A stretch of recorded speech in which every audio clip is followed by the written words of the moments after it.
Right. Today, I want to talk about 3 things that feel like learning. They feel productive, you do them, you finish, you tick them off, and you feel like you've put the work in. And a lot of the time, you haven't. Or at least not nearly as much as it felt like at the time. So this video is for you if you've been putting the hours in and you don't feel like you've moved much in the last year in terms of progressing with your English. And if that's you, I'd say the problem almost certainly isn't effort. It's that some of the hours you're counting as study time aren't really doing very much. So today I want to show you the 3 biggest culprits that I can think of right now. I should say up front that I'm going to have a go at the couple of things that I personally make money from. So in a way, I'm arguing against my own interests here. All right, first one then. Don't just watch YouTube. Now, I'm on YouTube. I make videos for English learners on YouTube. I would quite like you to watch my YouTube videos. So this is a strange place to start, but here we are. The thing I've noticed about YouTube is YouTube's job is not to improve your English. Despite there being just endless resources for you to learn English, when you go on there, its primary job is to keep you on the platform. That's it. That's the whole business model, right? As much time as I can get this individual on this platform, the more ads I can give this person to watch, and therefore we get more money. And the way you keep somebody on a platform is by giving them things that are easy to watch, nice to look at, and rewarding within about 11 seconds. So the algorithm watches what you enjoy, learns it very quickly, and then just keeps handing you more of that stuff, which means you end up watching what you want to watch, not what you need to watch. And those 2 things can sit very, very far apart. What you want is the video where you understand everything, you feel clever. What you need is probably the one where you follow about 70 to 80%, have to concentrate properly on the rest, and you come away a bit tired. The algorithm will never recommend you the tiring one over and over again. Tiring is bad for business for YouTube, if you think about it. To think of a metaphor for this, for, watching the easy stuff, it's a bit like getting fully kitted out for the gym, right? You think, oh, I'm going to go exercise. And you get all the new stuff to go to the gym, new trainers, the shorts, the water bottle, the little towel, the lot. Walking all the way there in maybe the cold weather. So you've done some sort of challenging things in a way to get to the gym, and then standing in the lobby, you just watch everyone sweat it out through the glass panel, and you don't actually do any exercise. I feel like that is what watching English lessons on YouTube can be like. There are some really, really good ones that make you get active as well, but the vast majority are ones that metaphor that going to the gym and just staring at people watching. And I want to be clear, I'm not telling you to quit YouTube. That would be terrible for my business. Watching English is genuinely useful, and it's how a lot of people stay in love with the language. What I'm saying though is, if you do this, of course, what I'm saying is stop treating the video as the whole meal. It's the ingredients, we could say. So you watch the thing, that's fine, but then do something with it. If it was a vocabulary video, then write those phrases down, actually use them in a sentence, and think strategically, am I actually going to use these phrases? Of those ones, I probably won't use those. So I'll use those ones and then go deep with those phrases. So learn the nuance, learn the context, learn the register, learn how a native actually uses those phrases, and then you'll be confident enough to actually give it a go when those phrases arise, or the opportunity to use those phrases arise. I mean, you could get active at the end of the video in many ways. It's just, I don't think it's good to just treat the video as the end of the process. Because if you watch something and then immediately click to the next thing, you haven't really studied. You've been entertained in English, which isn't nothing, but it isn't the same. And after 2 years of it, you'll wonder why you're still where you started. Okay, so that is the first one I'm going to say, try not to do. Try not to just treat YouTube as the be all and end all, right? Have it as the beginning point of your language learning for the day. Okay, the second point I want to make is me having a go at my own industry. So conversation classes, they are brilliant. I've led a lot of them. I love them personally. If I'm learning Spanish, I want to have conversation classes, and I love them. I think most people should have them, but there is a trap sitting inside them. And I've watched a lot of people walk straight into it, myself included, when learning Spanish. And the trap is that you slowly start to believe it's the teacher's job to make you fluent, right? It happens quietly, and you know, you book your class, it's on Thursday, you turn up, you have a lovely hour, your teacher is encouraging, you leave feeling good about yourself, well done me. And then for the next 6 days, there's this little voice in the back of your head going, it's fine, I've got my class, I'm on track. So you occasionally skip the daily exercise that you may have done before because you didn't have those classes. You might not do so much reading, and you don't do the speaking practice either because, you know, I've got the conversation class, because you've already paid for the progress, and it's scheduled on Thursday. And unless you're wealthy enough to have a one-on-one lesson every single day, which, you know, most of us aren't, that means you're doing about 1 hour a week, maybe 2 hours a week of English, you know, the lessons. And you're expecting that 1 to 2 hours to carry you through to the next level. And even if you are doing that, even if you've got the money and the time and you're in there 5 days a week with this poor teacher, joking, I'm sure the teacher would be thrilled to have a lesson with an individual every day. But there's a second problem underneath that. There are whole skills that just quietly never come up in a conversation class because your teacher, most teachers, understandably, they feel like they need to give you what you want. You know, you're paying, you've had a long day at work, you'd like a nice chat about your weekend and a few corrections at the end. So that's what happens. And it's lovely, but it's the exact same problem as the YouTube problem I mentioned before, but just with a human face on it, and you're paying for it, right? Because if you think about it, it's actually pretty rare as an adult to have a teacher who will make you do the thing you need to do rather than the thing you fancy doing.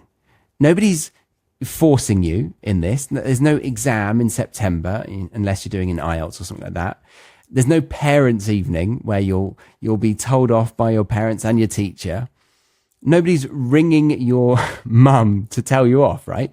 You've got a friendly person who wants to enjoy the hour with you, and a version of yourself who'd quite like to avoid the uncomfortable bit. Those two people get on very, very well. And between them, they can keep you at the exact same level for years while everyone's just having a nice time. So the way I'd put it, if you want to have conversation classes, is the lesson is almost like the exam. It's not the revision. It's where you find out what's working and what isn't. The actual learning happens in all the quiet, unglamorous bits in between when nobody's watching and nobody's charging you for it. And if you want to get more out of the class that you might be paying for, I'd turn up with something specific in mind. Not, can we just have a chat? Something you've been struggling with. Think about that and focus on that for your lessons. make your teacher's job easier, and they'll give you the difficult version, which is the one you need, right?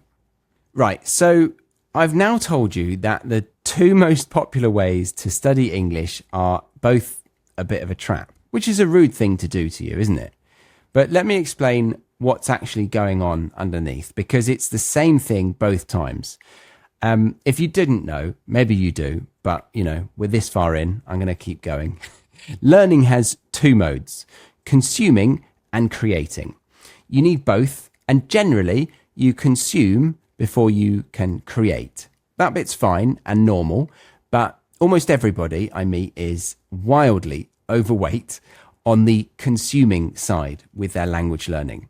So podcasts, videos, Netflix, articles, more podcasts, this podcast, another podcast, hours and hours of stuff going in, and then almost nothing back out. And that's the whole problem with the two things I've just moaned about, though they fail in slightly different ways. YouTube is pure consuming. It goes in, nothing comes out. And it feels like study because English is arriving in your brain at speed, and it's all, jazzed up to look like this is all good for me. The class is different. And I want to be fair to teachers out there, including myself, because a good one will have you talking far more than they do. That's the actual job, right, of a conversation class. But you can be doing plenty of talking and still not be stretched. What usually happens is you get comfortable. Same friendly person, same friendly small talk, same handful of subjects, all built out of language you already own. So you're creating, absolutely, yes, you are creating. You're just creating the things you could already say a year ago and not getting pushed anywhere near the bits you find genuinely hard. I am oversimplifying things to some degree, but there is a definite valid point in both of these things that I'm telling you. So yes, one of them barely asks you to produce anything, and the other asks you in only the comfortable places, right? I want to double down on the fact that classes aren't really the villain in this story. The problem is that we hand it the entire job. 1 hour a week, and we quietly expect that hour to do all the heavy lifting, the stretching, the correcting, the new vocabulary, the confidence, the accent, the lot. No single hour can carry all of that, no matter how good that teacher is. Just 1 hour or 2 hours a week at your level, intermediate and above, you're not going to get further with just 1 to 2 sessions of English practice a week. Sorry to say. I feel like with any skill, to really progress, you need to be doing it 3 times a week. It doesn't have to be 3 hours, but at minimum, 3 sessions a week. So a class works brilliantly sitting on top of a pile of your own stuff that you do. It just can't do very much when it is the pile, right? Now I want to talk about the active versus passive thing, because a lot of people think that active means speaking. It can, but it doesn't require you to be with a person. It doesn't need to be in a class with an audience or any, it doesn't require courage whatsoever, really. Active just means your brain is putting words together into sentences instead of receiving sentences that are already finished. So it could be just thinking, right? Genuinely, just thinking in English on the bus. That counts. Just completing a full sentence in your head from start to finish. It could be thinking. It could be writing. Writing is a really good way to get active. It could be talking to yourself while you're cooking. Why not, right? It could be complaining to a chatbot while your internet provider absolutely sucks. It could be a language partner or your teacher, or small talk in a shop, or a voice note to a friend, or explaining your job to somebody at a party. The list goes on, right? My point here is that a lot of people think, I've got to pay for a speaking class to be able to get active with my English. There are many ways to do it. Those are a few. So I'd say consuming English feels like learning, but creating with English is the actual learning. It's the bit where you're actually in the gym and you're sweating it out, right? And the rule I'd give you is a small one, but it changes things quite substantially if you actually do it. So consume, then create. Consume, then create. Don't consume, then consume, then consume. After the podcast, say something out loud. After the article, write 3 sentences. After the video, use 4 of the expressions. It doesn't need to be long. It just needs to be fairly immediate, and it needs to happen every single time. So quickly, don't let the algorithm on YouTube pick your homework. Also, I should add, if you're using short form like YouTube Shorts, Instagram Reels, TikToks, you're asking for trouble there, because what they're doing is overstimulating you with dopamine. So you're getting addicted to the learning videos, and really you're not giving yourself enough time to process the actual education. And you're certainly going from consumption to consumption to consumption. When, if you are able to watch a very highly stimulating and rewarding TikTok, and then, at the end of it, not just swipe up and go to the next one, you're a better person than me. I would struggle to stop that video and then do the active thing and then come back and do the active thing. If you can, that's good. It's like bite-sized learning. But yeah, don't let your algorithm pick your homework, because it's optimizing for your attention and not for your English. And don't hand the whole job to one class or one conversation class a week, because no single hour can carry all of the progress needed. And underneath both, watch the balance between what's going in and what's coming out, because for most people out there, there is far too much going in and almost nothing coming back. So those are the 3. And the thing about all of them is that they're free. You don't need anyone else for any of it. You can close this app right now and start doing every single one of those 3 this afternoon.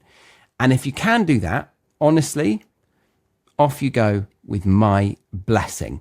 If you've got the patience and the willpower to keep finding new ways to get active with your English on a hot, sticky Tuesday in August when work's been rubbish and nobody's checking in on you, then you're genuinely a brilliant learner and you'll be absolutely fine.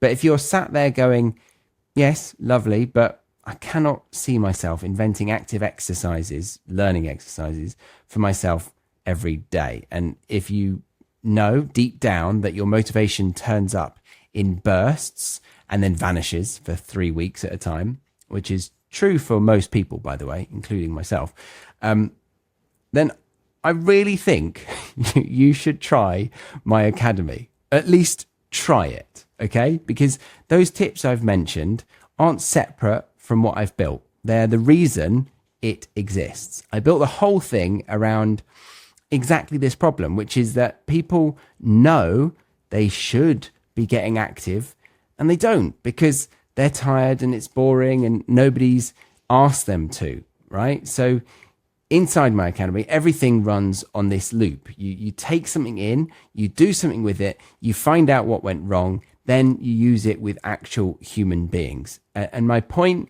being is that you don't have to design any of these exercises each day. You just show up and the active bit happens to you. And you can try the whole thing for a whole month for £5. If it clicks with you, you'll know within that month. And if it doesn't, you've spent about what? The amount you get from a coffee and a pastry, if you're lucky.